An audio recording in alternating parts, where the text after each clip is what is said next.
Bismillahirrahmanirrahim. Alhamdulillahi rabbil alamin, wassalatu wassalamu ala rasulihil amin, nabiyyina Muhammad ibn Abdullah wa ala alihi wa sahbihi wa man walah, amma ba'd. Sambungan pelajaran kita dalam kitab Riyadhus Shalihin, bab al-umurul manhiyu an, iaitulah bab perkara-perkara yang dilarang daripadanya. Kita telah sampai kepada bab yang ke-291, babu tahrimil khalwati bil ajnabiyah, bab haramnya berkhalwat. Berkhalwat ni mana duduk berdua-duaan, bersunyi-sunyian dengan perempuan ajnabi, mana perempuan yang bukan mahram. Tak kira lah duduk mananya, duduk dalam kereta ke, duduk dalam kedai ke, yang betulnya berdua.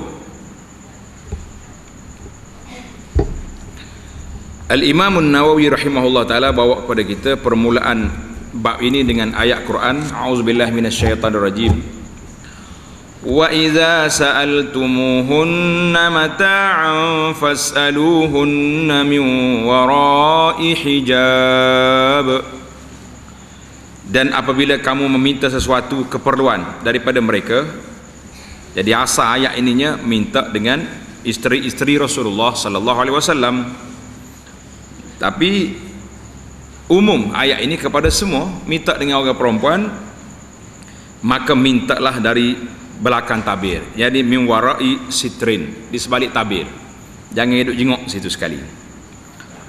Suratul Ahzab ayat 53. Jadi dalam ayat Quran ini mengajar kepada kita supaya duduk di sebalik hijab. Orang perempuan duduk di sebalik tabir, jangan duduk sekali dengan orang lelaki. Hadis yang dalam kitab kita ini, kita araknya nombor 1628, kitab terjemahan 1630. Beza sikit lah. Wa an Uqbah bin Amir radhiyallahu anhu anna Rasulullah sallallahu alaihi wasallam qala iyyakum wad-dukhula 'alan nisa. Faqala rajulun minal ansar afara'aital hamwa, qala al-hamu al-mautu, muttafaqun alaih. Maksud dianya daripada Uqbah bin Amir, Rasulullah sallallahu alaihi wasallam bersabda, jagalah kamu daripada kamu masuk berada bersama dengan perempuan. Jangan hidup sekali orang perempuan. Lalu seorang laki-laki Ansar, penduduk asal Madinah, orang Ansar ni, maknanya kalau ada Ansari, maknanya orang Madinah, bertanya, wahai Rasulullah, apa pula pendapat tuan kalaulah dia itu ipar, adik-beradik ipar, adik-beradik suami, ataupun adik-beradik isteri kita, mari duduk sekali dengan kita, lagu mana? Jawab Nabi sallallahu alaihi wasallam, alhamu al-mautu, ipar tu maut, matilah. Ipar tu bahaya sebab dia ajnabi, tapi oleh kerana dia ipar, bebaslah keluar masuk dalam rumah. Orang tak kata apa, dia tu masuk rumah siapa? Rumah abang dia, rumah kakak dia, rumah adik-beradik dia. Tapi dalam tu ada ipar. Ipar tu bukannya mahram dia. Kalau abang dia tak ada, adik boleh jadi abang. Itu jadi, maka Nabi kata alhamu al-maut. Sebab kalau orang lain masuk rumah, mana pelik masuk rumah orang. Tapi kalau ipar masuk rumah, jadi nampaknya tak ada orang nak kata apa, adik-beradik dia situ. Ini masalah. Hadis riwayat Bukhari dan Muslim. Berkata Imam An-Nawawi rahimahullahu ta'ala, ipar ialah keluarga suami. Imam Nawawi hurai di sini, alhamu qaribuz zauj, ipar suami, keluarga suami seperti adiknya, anak saudaranya dan sepupunya. Tak katanya kata anak saudara suami tu, ini rumah anti saya, tak bolehlah. Anti pun tidak mahram nama dia orang tu. Pengajaran daripada hadis, khalwat ialah berada berduaan. Itu mana khalwat. Kita ni kalau ingat khalwat tu, hendak tangkap khalwat tu, itu inilah istilah dia. Berada berduaan antara lelaki dan wanita yang bukan mahram di tempat yang tertutup atau tersembunyi. Kalau kita nak cakap juga, cakap tengah-tengah pandai, biar orang tengok semua. Masuk dalam rumah tu lah. Yang kedua, tidak harus berkhalwat, mana tidak boleh berkhalwat dengan perempuan sekalipun dengan ipar dan sepupu. Sepupu pun sama juga. Dia tu masuk rumah siapa? Rumah pak saudara dia. Jadi dalam rumah pak saudara ada siapa? Ada sepupu. Mungkin anak pak saudara sepupu kita. Itu dia panggil alhamu. Maut, Nabi kata. Yang ketiga, bahaya khalwat dengan bukan mahram yang mempunyai ikatan kekeluargaan seperti sepupu, ipar dan sebagainya adalah lebih besar jika dibandingkan dengan orang luar. Ini kerana mungkin tiada sesiapa yang akan menghalangnya daripada berkhalwat kerana menganggap dia adalah sebahagian daripada keluarga. Ini rumah family saya. Nak kata apa? Memang orang pun tak kata apa sebab dia masuk. Sebab rumah keluarga dia. Yang keempat, Islam sangat menjaga masyarakatnya dan ia menutup semua dorongan ke arah dosa dan maksiat. Ke arah dosa dan maksiat, maka kita kena hati-hati. Hadis yang kedua, wa 'an ibni Abbas radhiyallahu anhuma anna Rasulullah sallallahu alaihi wasallam qala la yakhluwanna ahadukum bimra'atin illa ma'azi mahramin, muttafaqun alaih. Daripada Ibnu Abbas, sabda Nabi sallallahu alaihi wasallam, janganlah salah seorang daripada kamu berada secara sembunyi bersama seorang perempuan melainkan mesti ada bersama dengan mahramnya. Jadi kalau kita nak ni biar ada sekali dengan dia, adik-beradik dia ke ayah dia. Yang pentingnya ada orang lain sekali dengan kita. Jadi berdua-dua tak boleh. Hadis ini sahih, diriwayat oleh Bukhari dan Muslim. Pengajaran daripada hadis yang pertama, haramnya berkhalwat dengan perempuan kerana ia boleh membuka pintu kemaksiatan. Memanglah tak ada masalah apa kami duduk bincang-bincang ni, duduk berdua-dua dalam kereta, bincang apa? Ini masalah kita. Yang kedua, tidak dinamakan berkhalwat lagi jika sudah ditemani oleh saudara mara dan bukannya berduaan di tempat yang tersembunyi. Mana kalau ada orang yang lain, biar ada orang bawa. Yang ketiga, Islam bukanlah agama yang menyusahkan, tetapi agama yang menjaga kepentingan dan kemaslahatan penganutnya.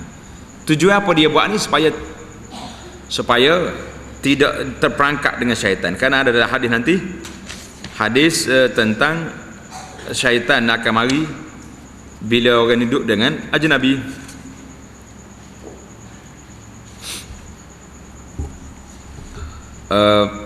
Yang keempat, seorang lelaki berkata kepada Nabi sallallahu alaihi wasallam, sesungguhnya isteri keluar mengerjakan haji.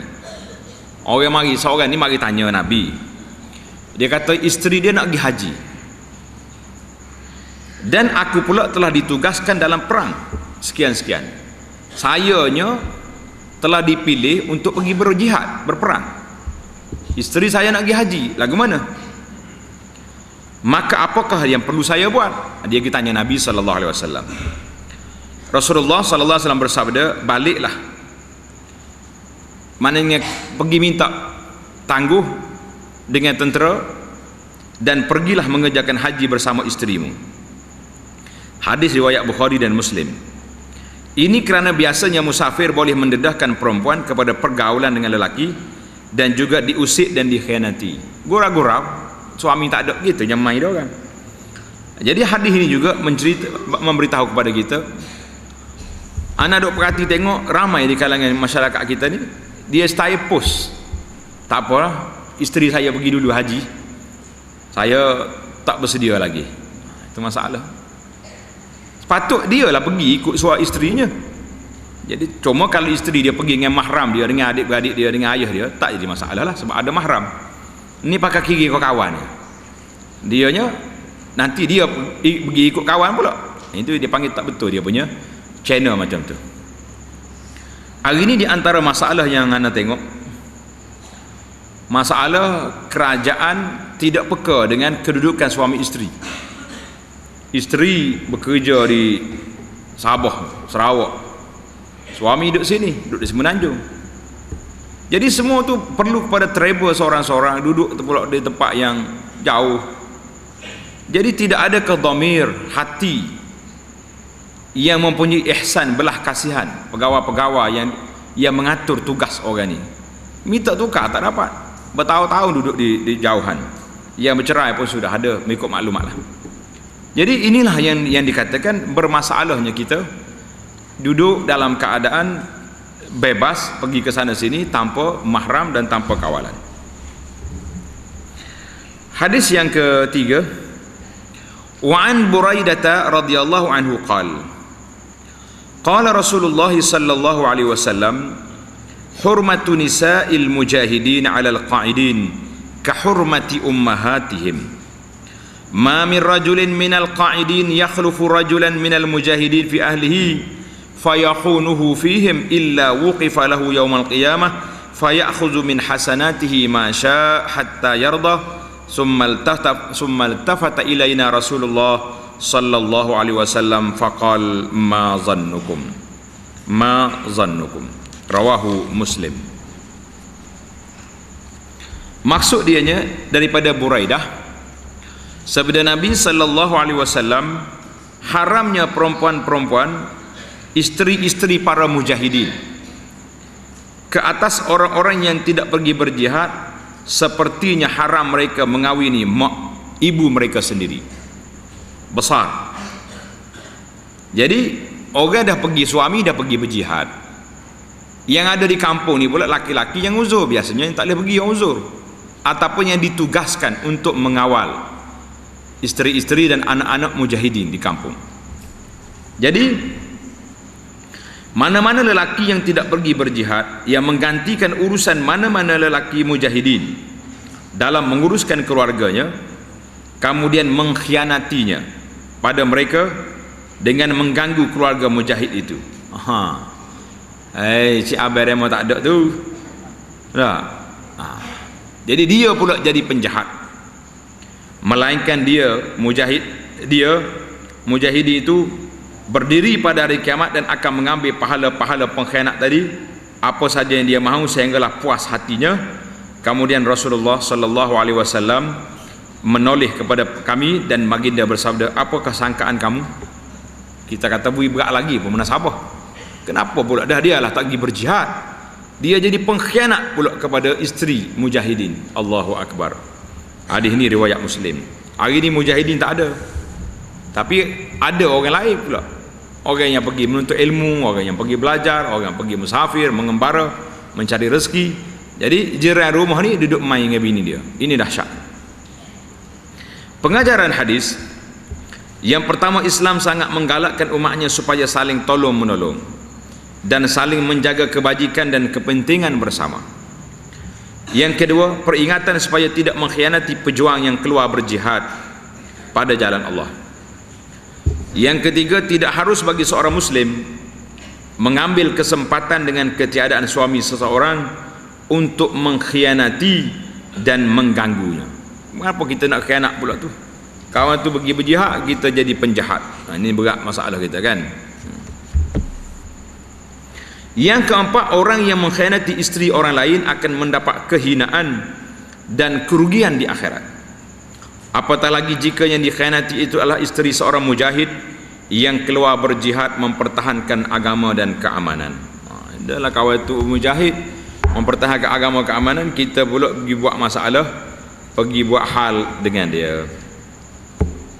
Tamaklah kita dalam bab 291, iaitulah bab tahrimul khalwah. Kita berpindah kepada bab yang berikutnya, iaitulah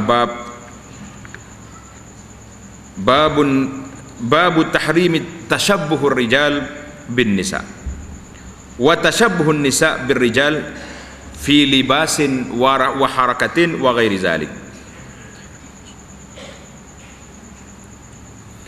Bab yang ke-292, tahrim tasyabbuh.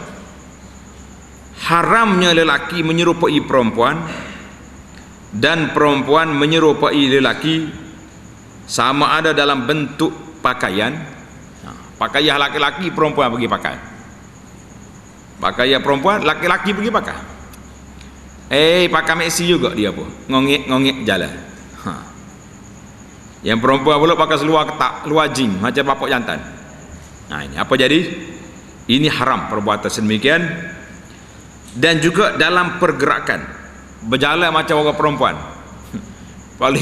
Boleh kasut tumit tinggi juga dia pakai. Pakai lecu. Dan lain-lain lagi yang seumpamanya. Maknanya bertukar, laki-laki nak jadi perempuan, perempuan jadi laki-laki. Ini bahaya ni. Penyakit ini dia panggil penyakit yang bahaya. Hadis-hadis yang berkaitan, dia terus je kepada hadis. Hadis yang ke-1633, Ani bin Abbasin radhiyallahu anhuma qala, la'ana Rasulullah sallallahu alaihi wasallam al-mukhannathina minar rijal wal mutarajjilati minan nisa. Daripada Ibnu Abbas katanya, Rasulullah sallallahu alaihi wasallam melaknat lelaki yang lemah lembut ni kerana menyerupai perempuan. Mukhannasin. Mukhannasin ni laki-laki lembut lah orang panggil. Kerana menyerupai perempuan, wal mutarajjilat, dan perempuan yang menyerupai laki-laki. Perempuan jadi laki-laki, dia panggil tomboy. Tomboy kan? Tomboy tak? Mek jadi jatah. Tomboy nama dia. Sebenarnya bukan tomboy, tokpuk nama lagu tu. Betul sekali. Nak tukar jantik kau tukar warna pula. Wa fi riwayatin, la'ana Rasulullah sallallahu alaihi wasallam al-mutasyabbihina minar rijal bin nisa wal mutashabbihat minan nisa'i bir rijal, rawahul Bukhari. Jadi dalam riwayat yang lain, Rasulullah sallallahu alaihi wasallam melaknat lelaki-lelaki yang menyerupai perempuan dan perempuan-perempuan yang menyerupai lelaki, itu dilaknat. Hadis ini sahih, diriwayat oleh Imam Bukhari. Pengajaran daripada hadis, apa dia yang kita nak belajar? Hadis ini kata apa? Di hujung hadis tadi, jadi dia hadis ini pendek.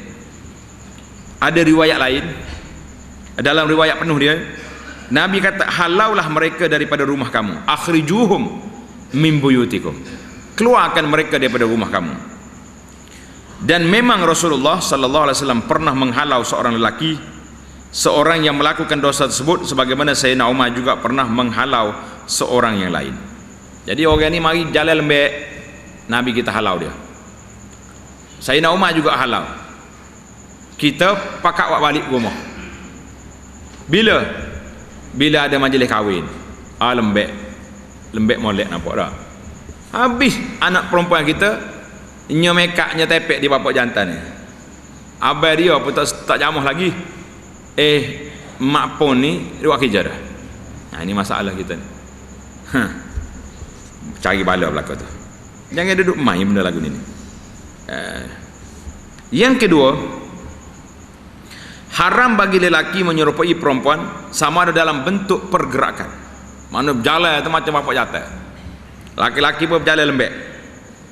Pemakaian, baju laki-laki perempuan pakai tak boleh.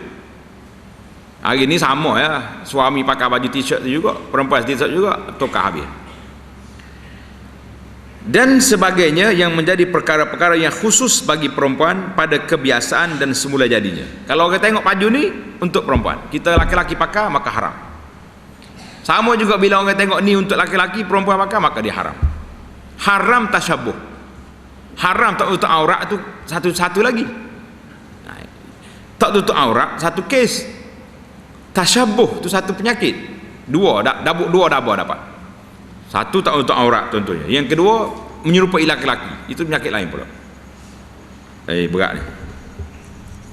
Yang ketiga, samalah halnya haram bagi perempuan menyerupai laki-laki dalam perkara-perkara tadi. Sama. Yang keempat, hukum lelaki yang menyerupai perempuan dan perempuan yang menyerupai laki-laki adalah dosa besar dan ia mendapat laknat daripada Rasulullah sallallahu alaihi wasallam.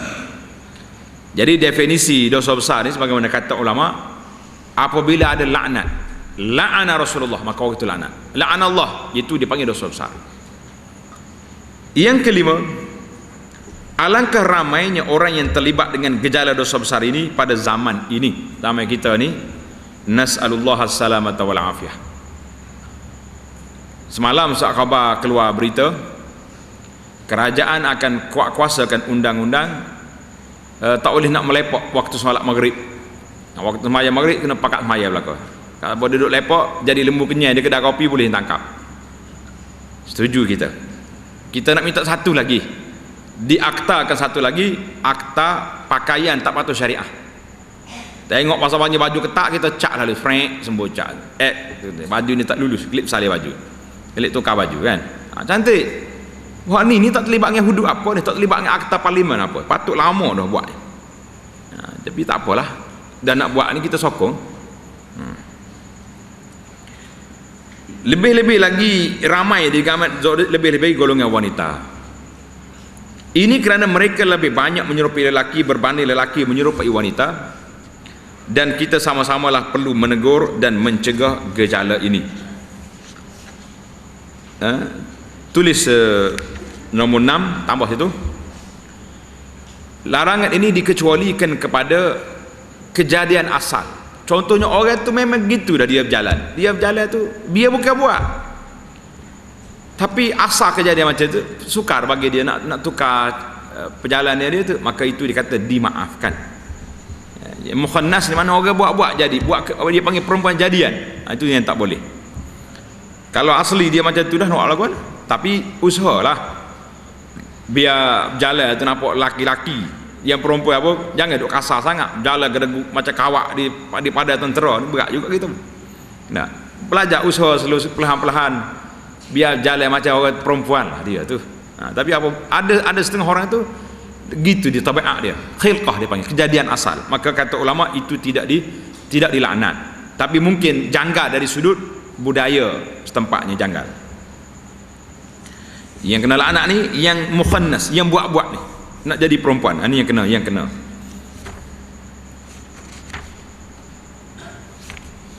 Hadis yang seterusnya, an Abi Hurairah radhiyallahu anhu qala la'ana Rasulullah sallallahu alaihi wasallam ar-rajula yalbasu libsatal mar'ah wal mar'ata talbasu libsatar rajul, rawahu Abu Dawud bi isnadin sahih. Daripada Abu Hurairah katanya, sabda Nabi sallallahu alaihi wasallam, Rasulullah sallallahu alaihi wasallam melaknat lelaki yang memakai pakaian perempuan dan perempuan yang memakai pakaian laki-laki. Samalah. Hadis tadi kelakuan menyerupai, meniru-niru, yang ni pakaian. Fokus kepada pakaian. Kena ingatlah. Pasal itulah kita ni daripada kecil lagi jangan latih budak-budak tu pakai pakaian pelik-pelik.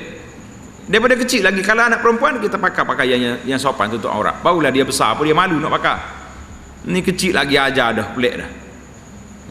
Jadi besar pun jadi lagu tu orang panggil gerak dah dia tu. Dah biasa dah. Pengajaran daripada hadis, yang pertama, haram bagi lelaki memakai pakaian yang hanya khusus untuk perempuan pada adatnya, dan demikianlah sebaliknya perempuan juga jangan pakai pakaian laki-laki. Jangan.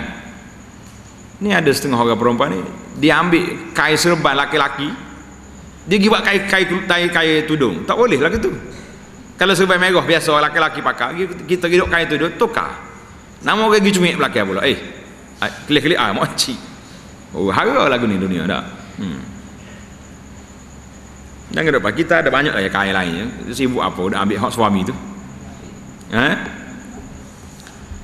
Masalah.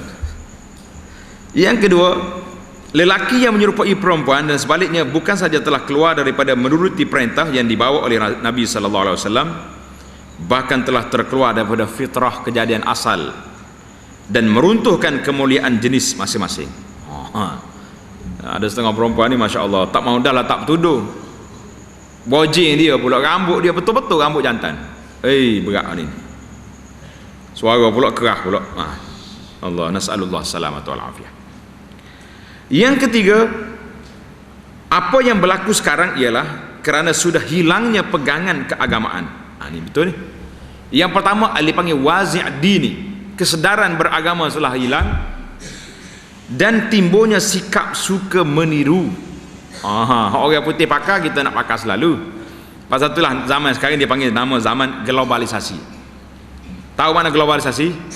Zaman orang putih suruh kita pakar hak dia pakar, suruh kita makan apa yang dia makan, suruh kita buat sama hak dia buat.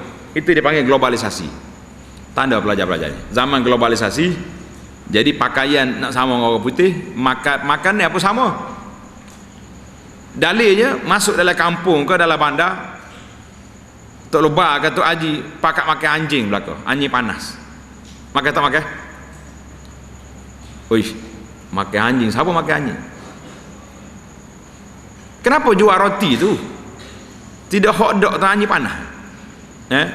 Tak ada siapa engkar. Ini letih. Tok Imam pun tak marah. Tok Imam lalu dengan motosikal, dia pula beli sebutir. Tok Imam makan anjing juga. Ini masalah kita. Jadi kita telah dikurung pemikiran kita oleh barat dengan globalisasi. Ia menyebabkan kita tak peka benda macam. Patutnya tengok orang, apa ni? Jual nama macam ni, walaupun benda tu benda halal, roti dengan daging, tapi nama tu nama yang menjijikkan.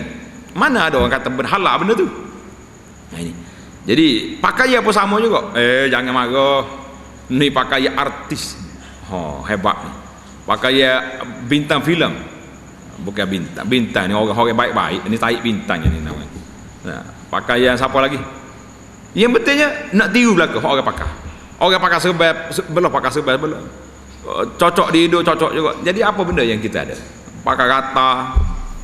Pelik-pelik lah. Kadang-kadang kita tengok besar-besar kata dia pakar. Kata pakar kata ni duduk lezu je. Duduk luar ni pakar buat apa? Tidak pakar kata, duduk tekok kata, siapa dia pakar? Orang laki-laki lah, orang perempuan tak ada masalah, itu pakaian dia. Laki-laki nak pakai rantai ke buat apa? Duduk lezu ni baru betul. Dalam lezu negara tak apa, memang tempat dia tak? Kata ajaib Allah. Jadi apa yang berlaku sekarang ialah kerana sudah hilangnya pegangan keagamaan dan timbulnya sikap meniru dan merbegah-megah dengan budaya kafir yang boleh menyebabkan dosa dan maksiat. Ini punca besar. Wa anhu an Abi Hurairah lagi radhiyallahu anhu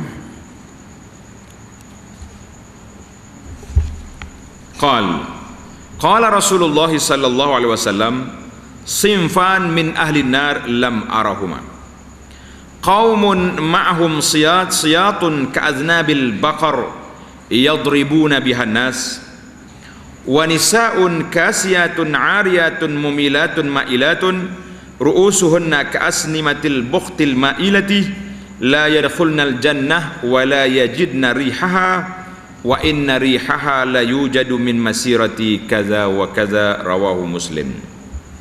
Maksud dianya daripada Abu Hurairah, sabda Nabi sallallahu alaihi wasallam, dua golongan daripada ahli neraka yang aku tak pernah lihat mereka. Nabi kata calon neraka ni aku tak tengok zaman dia, tak ada orang buat macam tu. Siapa dia? Kerana golongan ini tidak ada pada hayat Nabi sallallahu alaihi wasallam. Negara Islam mana ada lagu ni? Iaitu tanda nombor satu, golongan yang ada bersama mereka tongkat cemeti seperti ekor lembu. Mereka gunakannya untuk memukul manusia. Ini dipanggil pemerintah yang zalim, pukul orang, benar. Yang kedua, satu golongan perempuan. Tajuk kita duduk sini, duduk dalam bab ni. Satu golongan perempuan yang berpakaian pada zahirnya nampak macam pakai baju dan bertelanjang pada hakikatnya. Baju nipis, baju tak cukup saiz, belah sana sini. ketak gelemak kata orang, menggoda, mumilat, menggoda orang dengan pakaian dia tu, dan menarik perhatian, mailat, kepala-kepala mereka, rambut-rambut mereka seperti bonggol unta yang panjang ekornya, yang panjang tengkuknya. Bonggol unta kan naik timbul gitu, yang terhoyong-hayang, dan dia tidak akan masuk syurga dan tidak pun akan mendapat baunya, sedangkan sesungguhnya bau syurga itu sudah pun didapati daripada perjalanan sekian-sekian jarak. Nabi kita sebut. Hadis ini sahih, diriwayat oleh Imam Muslim. Maknanya bahasa ini masalah orang perempuan, pakaian dia pakaian yang tidak patuh syariah, ini berat. Berkata Imam An-Nawawi rahimahullahu taala, Imam Nawawi huraikan maksud hadis ini. Tengok ni. Apa kata Nawawi? Yang berpakaian, artinya yang mendapat nikmat-nikmat Allah Ta'ala. Mana ada duit nak beli bajunya, mahal baju beli, tapi cari. Serta bertelanjang, iaitulah tidak mensyukurinya. Ada pendapat yang mengatakan artinya ialah dia menutup sebahagian badannya dan mendedah sebahagian yang lain untuk menunjuk-nunjuk kecantikannya dan sebagainya. Ada juga yang mengatakan dia berpakaian dengan pakaian yang nipis atau ketat sehingga menampakkan warna atau susuk tubuhnya. Nampak? Ma'ilatun artinya mengikut satu pendapat ialah tidak mentaati Allah dan lalai daripada menjaga kewajipan yang perlu mereka jagai. Mumilatun pula artinya mengajarkan atau menampakkan kepada orang lain perbuatannya yang tercela itu. Ada juga yang berpendapat ma'ilat artinya berjalan dengan penuh kesombongan. Mumilat pula berjalan dengan menggerakkan bahu-bahu mereka, lagak lelaki sombong berjalan. Ada pendapat kata ma'ilat itu ialah menyikatkan rambutnya dengan condong, renyok sebelah dia panggil, dan ia adalah fashion perempuan murahan pelacur. Mumilat pula ialah menyikat rambut orang lain dengan fashion tersebut. Jadi yang betulnya berjanguk pelik lah ni. Kepala mereka seperti bonggol unta yang panjang tengkuknya, yang terhoyong-hayang, artinya mereka membesarkan dengan melipatkan serban, kain pengikat atau sebagainya. Jadi dia ambil kain, ikat di kepala dia, pakai tudung atas tu. Jadi tinggi lah dia punya kepala, ataupun pakai rambut pelesu. Jadi hari ni rambut tak ada, pakai sanggu, beli rambut pelesu nak suruh nampak berjambu atas kepala. Itu perempuan larangan macam tu. Jadi kalau ada orang perempuan ni, macam-macam orang perempuan ni, rambut ada dia kerak, lepas tu dia pakai rambut pelesu, nak cari penyakit berlaku, nak cari penyakit kena laknat berlaku. Pengajaran hadis yang pertama, kedua-dua golongan ahli neraka yang disebutkan dalam hadis, Rasulullah sallallahu alaihi wasallam tidak melihatnya kerana mereka tidak wujud pada zaman itu. Yang kedua, haram bagi wanita memakai pakaian yang hanya menutup sebahagian tubuh dan mendedahkan sebahagian yang lain. Yang ketiga, haram juga memakai pakaian yang terlalu nipis atau yang terlalu ketat sehingga menampakkan susuk badannya. Yang keempat, wanita yang berpakaian menarik dan tidak menutupi seluruh auratnya, berjalan dengan lenggang-lenggok dan menjeling-jeling kerana menggoda, adalah termasuk dalam golongan yang disebutkan oleh Nabi sallallahu alaihi wasallam. Orang panggil jalan sambil gelenyak. Kelantan kata gelenyak lah sini. Gelenyak ada. Menggatal orang luar kata. Yang kelima, jika kita tidak mahu menjadikan orang yang tersayang seperti isteri, anak-anak atau adik dan kakak kita sebagai calon neraka, maka kita hendaklah mendidik mereka dan menyuruh mereka berpakaian dengan pakaian Islam. Jangan duk biar ke dia, jangan duk lock dia. Pakaian biar pakaian cantik. Yang ketujuh, hadis ini merupakan tanda mukjizat Rasulullah sallallahu alaihi wasallam kerana apa yang baginda ucapkan itu sudah berlaku dan boleh dilihat pada zaman ini dengan banyaknya, terlalu banyaknya. Allahu akbar. Yang ke-8, dalam hadis riwayat Imam At-Tabarani ada dinyatakan bahawa bau syurga itu sudah pun didapati pada jarak 500 tahun perjalanan. 500 tahun ni berapa jarak jauh dia? Bau dah syurga. Tapi bagi orang yang apa tadi? Orang yang ikut pakaian tadi terhalang dia daripada syurga. Nas'alullah as-salamata wal afiyah, kita minta selamatlah dengan Allah Ta'ala daripada terkena dengan fitnah yang berat ini. Allahu Akbar. Bab yang ke 293, babun nahyi anit tashabbuhi bisyaitani wal kufar. Ni ada bab 293, larangan menyerupai syaitan. Baik, lagu mana nak serupa syaitan? Bila kita tengok syaitan? Ini hadis ni menarik, dengar baik-baik. Dan orang kafir, jangan menyerupai, jangan tiru syaitan dan jangan tiru orang kafir. Hadis 1636 ataupun dalam asal dia 1634. An Jabirin radhiyallahu anhu qala Rasulullah sallallahu alaihi wasallam la ta'kulu bishimal fa inna asyaitana ya'kulu wa yashrabu bishimalihi, rawahu Muslim. Satu, Nabi sallallahu alaihi wasallam bersabda, janganlah kamu makan dengan tangan kiri. Puak tangan kiri. Banyak kita ni, kalau makan dengan tangan dia pakai kuk kanan, tapi kalau makan dengan sudu bengak kiri. Apa jadi? Fa inna syaitana ya'kulu bishimal, kerana syaitan itu makan dan minum dengan tangan kiri. Jadi siapa dia minum dengan tangan kiri, dia jadi apa? Jadi syaitan.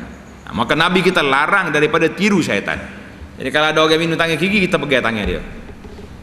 Jangan biarkan kawan kita, apalagi kalau anak kita, mesti kita kena pegang. Jangan minum tangan kiri, syaitan. Maka kita jangan jadi syaitan. Jangan jadi syaitan. Nabi kita larang daripada jadi syaitan. Jadi tengok, hadis ini sahih riwayat Imam Muslim. Pengajaran daripada hadis, kita dianjurkan supaya makan dan minum dengan tangan kanan. Tangan kanan. Masalah kitanya, kalau nak minum air, pegang tangan kiri ya, takut tangan kanan ni kotor cuma. Kalau kotor sekali pun kita pegang tu bekas makan, bukannya kotor dengan selup.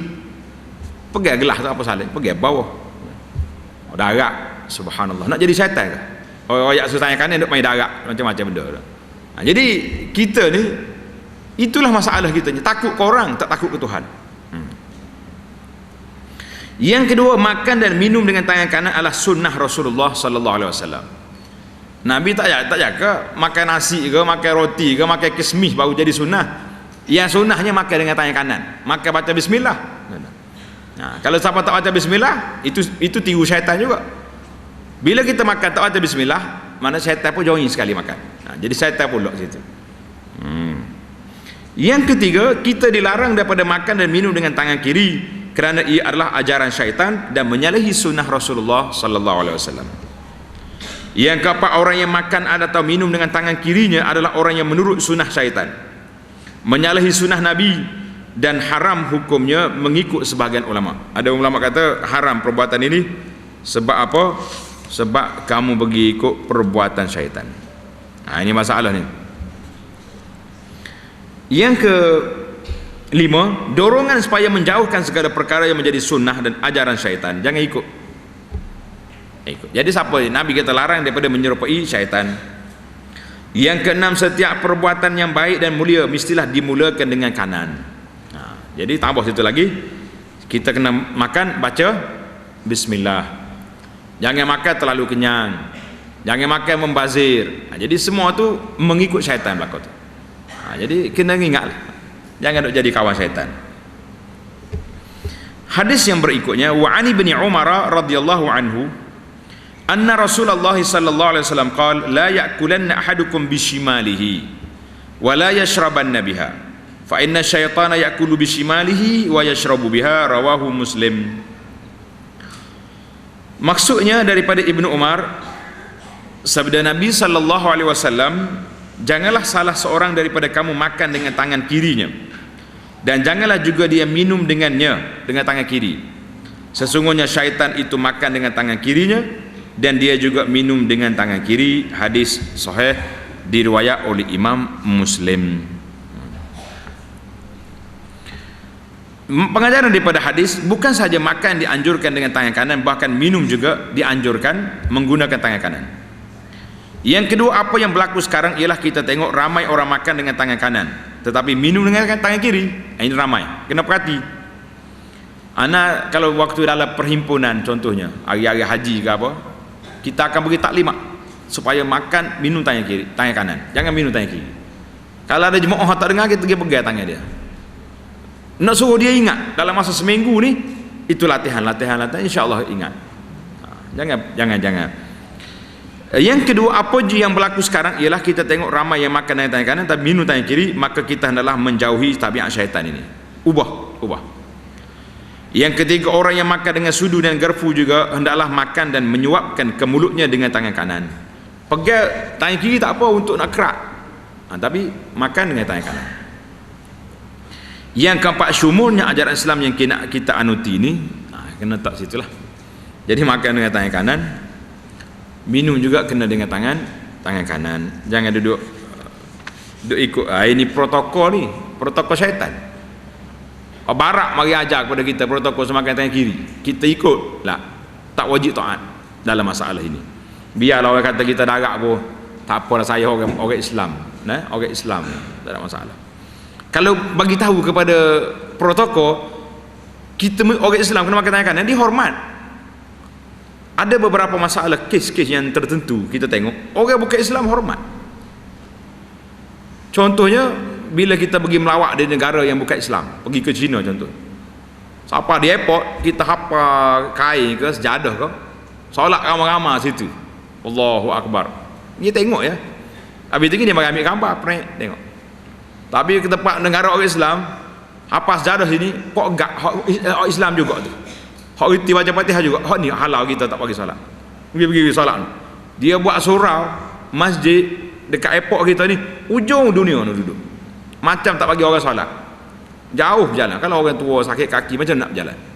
Ini kadang-kadang yang memprotokolkan ni bukannya tu sangat. Kalau orang bukan Islam, kita cakap I am Muslim, kena makan dengan tangan kanan, tak ada masalah, dia hormat. Kita tu terhegeh-hegeh nak ikut kafir, nak ikut orang bukan Islam. Ini masalah kita. Sama juga bila pakaian, Allahu Akbar, kena koti hendak lagi, pakai kuk lagi, berasak panas. Apa salah kita pakai baju biasa? Kalau tak pakai tali tak boleh. Nak ikut sangat protokol. Ini ada masalah apa? An Abi Hurairah radhiyallahu anhu anna Rasulullah sallallahu alaihi wasallam qala innal yahuda wan nasara la yasbughun fa khalifuhum, muttafaqun alaih. Daripada Abu Hurairah, Nabi sallallahu alaihi wasallam bersabda, orang-orang Yahudi dan Nasrani itu memangnya tidak berinai. Dia tak inai ke rambut dia, maka janganlah kamu menyerupai mereka. Jadi hadis ini masalah inai. Sebelum pergi ke hadis ini, ada satu cerita. Nabi kita sallallahu alaihi wasallam tengok seorang laki-laki makan dengan tangan kiri. Nabi pun larang dia. Nabi kata Nabi kata makan tangan kanan. Makan dengan kanan. Dia jawab, dia kata apa? La astati', saya tak mampu, tak boleh, tak biasa. Yakni bil yamin. Dia bukan tak mampu, tapi oleh kerana Nabi suruh, dia sombong, tak mau. Nabi kata la astata', boleh pun kamu nak buat, tapi nak jawab mulut. Apa jadi? Lepas pada dijawab mulut Nabi tadi, famara fa ayadahu yumna ila famihi ba'da zalik, bila dia nak angkat mari tangan dah lumpuh dah, tangan dia jadi lembek. Ini orang menyalahi sunnah ni jangan main-main. Kita jangan sombong dengan Allah Azza wa Jalla, jangan sombong dengan syariat Allah Ta'ala. Kita mempertahankan syariat walaupun kita hina oleh manusia kecil atas dunia ni, orang hina. Tapi yang besarnya kita dapat beramal dengan sunnah Nabi sallallahu alaihi wasallam.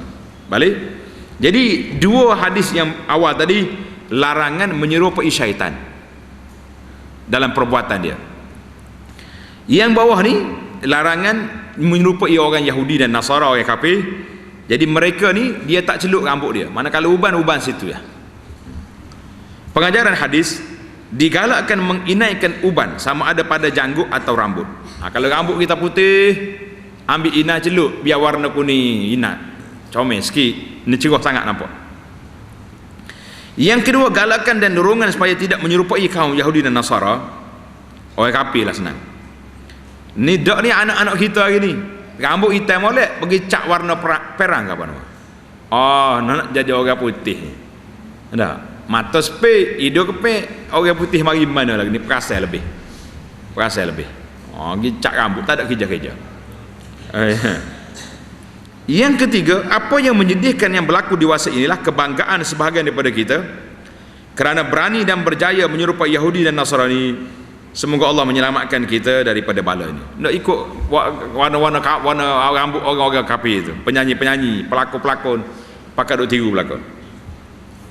Yang keempat, orang Islam punya perwatakan sendiri dan tidak perlulah condong ke arah Yahudi, Nasara atau agama-agama musyrik yang lain atau pahaman-pahaman yang bercanggah dengan ajaran dan prinsip Islam.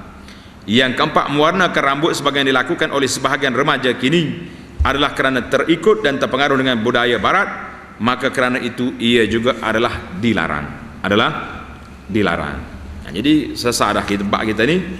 Kita akan sambung lagi dalam bab yang akan datang di bawah bab babun nahi rajuli wal mar'ati an khidabi sya'riha bisawad, larangan menginaikan warna rambut dengan warna hitam. Jadi kita bila uban mari, kita boleh warnakan rambut kita tapi jangan warna hitam, sebab takut orang nampak muda. Muda lagi dia tu, padahalnya tua dah. Jadi takut orang tertipu.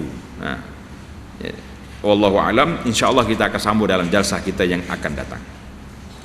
Subhanakallahumma wa bihamdika asyhadu an la ilaha illa anta astaghfiruka wa atubu ilaik. Wa sallallahu ala nabiyyina Muhammad wa ala alihi wa sahbihi ajma'in. Walhamdulillahi rabbil alamin.